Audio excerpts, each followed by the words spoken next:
This year's E3 is nearly upon us, and there's an endless ocean of speculation, assumption, and enthusiastic shouting about what everyone wants to see. But what can we expect to see? While all of the big game companies are keeping things a secret until their presentation days, there's plenty of evidence out there to indicate, or at least give a good idea of, what to expect. Let's start with a breakdown of the event itself. E3 2021 will take place from June 12 until June 15. The annual event was cancelled last year due to the pandemic, and this year will be returning as a digital-only event. There will not be a physical convention or anything like that to attend. As such, the event organizers, the Entertainment Software Association, have an official E3 mobile app and website portal where everyone can attend and view all of these events for free. With that said, who all is expected to be there? The ESA has confirmed a sizable list of developers, publishers, and other companies to be involved in the event. This, of course, includes the industry big hitters like Nintendo, Microsoft, UBISOFT, Take-Two, Capcom, and so on. With that, let's go down the list and share what we know. Microsoft and Bethesda. For the first time, the Microsoft and Bethesda event will be one and the same. Microsoft recently bought out ZeniMax, the parent company to Bethesda, making the studio now part of the Microsoft family. As a result, they now share the same E3 announcement event. But let's focus on Microsoft first. Based on key art they shared previously, there's a good chance that the team will talk about the upcoming Halo Infinite game. Having been delayed previously, it is due to release very soon.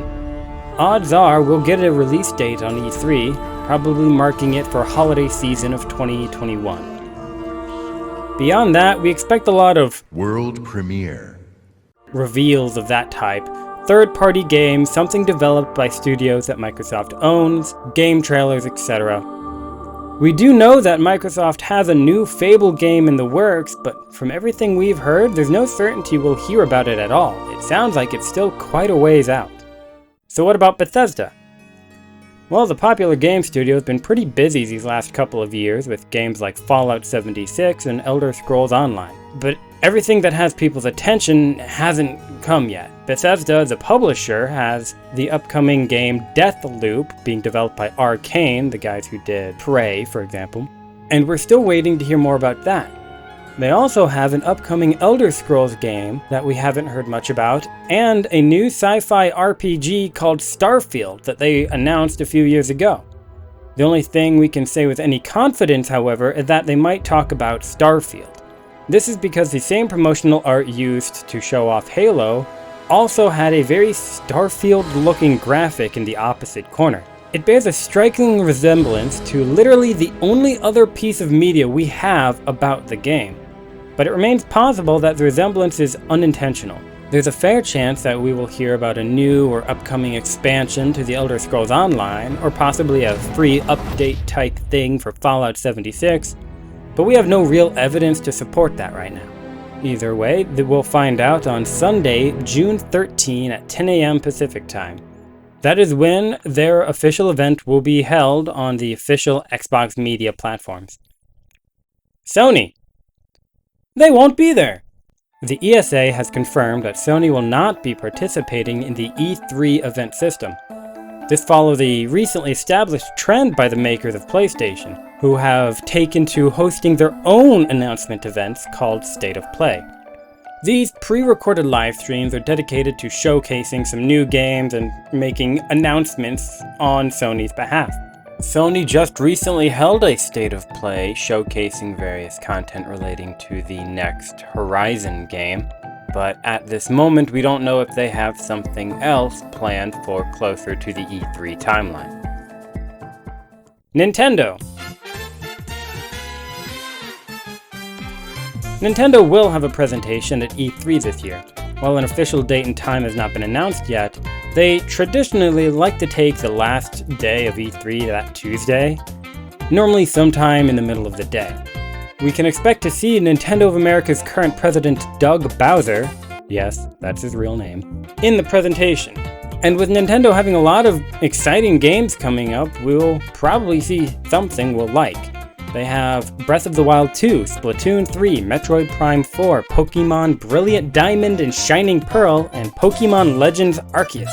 The two Pokemon games, I think, have the greatest guarantee to make some kind of appearance at E3. This is mostly because they just recently announced the official release date for both of these games. There is also a fair bit of confidence that we will hear about the next Super Smash Bros. Fighter to be revealed. The only real evidence towards that, however, is their tendency to use E3 to make that kind of reveal in the past. What's interesting about Nintendo this year, though, is the speculation towards a Nintendo Switch Pro console reveal. It makes a lot of sense for Nintendo to use E3 to announce a new console variation, the Switch Pro. However, there have been some rumors going around lately that have been indicating that Nintendo actually plans to announce the console before E3. While we know rumors regarding Nintendo can be generally unreliable, some rather trustworthy folks in the industry have been sharing such a sentiment. So while we're not taking it at heart, we are prepared for such a thing to happen. If Nintendo doesn't reveal a Switch Pro console before E3, then we absolutely expect them to do so at the event itself. Capcom. They've been absolutely knocking things out of the park these last few years. Between Monster Hunter and Resident Evil, they've been releasing hits after hits, and we expect them to maintain that momentum this year. Unfortunately, a lot of our information regarding this is not exactly good. Capcom suffered a cyber attack a little while back that resulted in massive leaks relating to Capcom's IPs, investor information, content like that. Of course, we do not support cyber attacks in any capacity, and we sympathize with all of the Capcom employees that were affected by it. But we cannot deny that in the event, a lot of interesting information was made public. Information like that included a sequel to Dragon's Dogma, Street Fighter 6, a Resident Evil 4 remake, a new Mega Man game, a bunch of new Resident Evil games, and things of that nature. If we had to guess which ones we would see at E3, we'd say Dragon's Dogma 2, Street Fighter 6, and something they have listed called Resident Evil Outrage. At the moment, we do not have a date or time for the event in question. Ubisoft. To put simply, we have no clue what to expect here. Their own announcement event, dubbed the Ubisoft Forward, will take place on June 12th, Saturday, at 3 p.m. Eastern Time. They might talk about the upcoming Far Cry 6 game, or perhaps reveal new content relating to Rainbow Six Siege or The Division 2, but we don't have any substantial information towards any particular topic, so anything could go. Take-Two Interactive. This publisher is known for things like Grand Theft Auto, Red Dead Redemption, and all of the 2K sports games. And they do have a small handful of things that would make sense to reveal at E3. With GTA 5 being their biggest cash cow, we really wouldn't be surprised if they announced yet another content update expansion type thing, introducing some new car that costs $12 million or something like that. If they're feeling particularly ambitious this year, we might hear about the standalone versions of GTA Online and Red Dead Online. Otherwise, we can expect a bunch of sports games announced in between. No date and time for their event either at this moment. Electronic Arts. Like Sony, EA will not be a part of E3 this year. Instead, they plan on hosting their own presentation afterwards on July 22nd, 2021, showcasing their own games. While we have no evidence to support this claim, we absolutely believe that there will be some new Sims 4 expansion released. Maybe it'll be sponsored by some other content. If we're particularly lucky, we might hear something about the upcoming Dragon Age game, maybe a name or something of that nature. Sega. Sega is best known for games like Sonic the Hedgehog and the Yakuza games, and they are confirmed to be a part of E3 this year. As for what they're showing, however, we are unsure. They recently had their own Sonic Central announcement trailer earlier, revealing a bunch of new Sonic content, re-releases of older Sonic games, cross-collaborations, and even teasing a new Sonic game for 2022. Having made such an announcement now, it's hard to believe that they're going to have much more Sonic-related information at E3, unless it's expanding upon that new Sonic game. Otherwise, the only basket that they have to present right now is something in the lines of Yakuza or the spin-off Judgment. It has been a little while since Yakuza Like a Dragon released, and it is possible that they are going to present the next in the line of Yakuza games. But that is pure speculation. At this point, we don't have any evidence towards or against anything from Sega at E3. Konami. Usually really keeping to the shadows, Konami actually came out this year to make an official statement saying that they will not be participating in E3. The reason they had given was due to timing.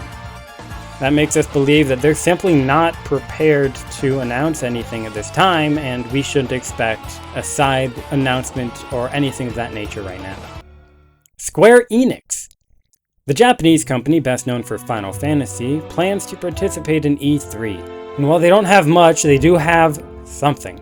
Currently, a lot of the expectations are focused on the Final Fantasy XVI game, which takes place back in the medieval setting of older games used to. They also have Life is Strange True Colors set to release later this year. As for anything outside of that, it could be anyone's guess. Bandai Namco. An industry veteran, Bandai Namco only really has one game on everyone's mind, Elden Ring, an upcoming action RPG by From Software, the studio behind Dark Souls. Whether we actually see more about Elden Ring is up in the air, however. If we had to place our money anywhere, we'd actually expect to hear something regarding the Dark Pictures Anthology, a horror thriller game series by Supermassive Games, people that did Until Dawn. Or at least I would think that they would talk about something in the Dark Pictures Anthology, if not 30 minutes after the initial recording, they announced the next Dark Pictures Anthology game, House of Ashes. So now at this point, I'm not very sure what they're going to talk about at E3 this year. Devolver Digital. No one gets weird like Devolver does. This major indie publisher has a history of being very dramatic and theatrical with their E3 presentations. Confirmed to be participating this year, we can expect a slew of new indie game reveals sprinkled in between a very strange show. We don't have any specific predictions about what they might reveal, and I think they like it that way. Wholesome Games. This is a new take in the games industry showcasing world. Wholesome Games will be hosting what they call the Wholesome Games Direct 2021. It'll take place on June 12th at 10 a.m., and it will be a pre-recorded presentation focusing entirely on upcoming indie titles that have a wholesome demeanor.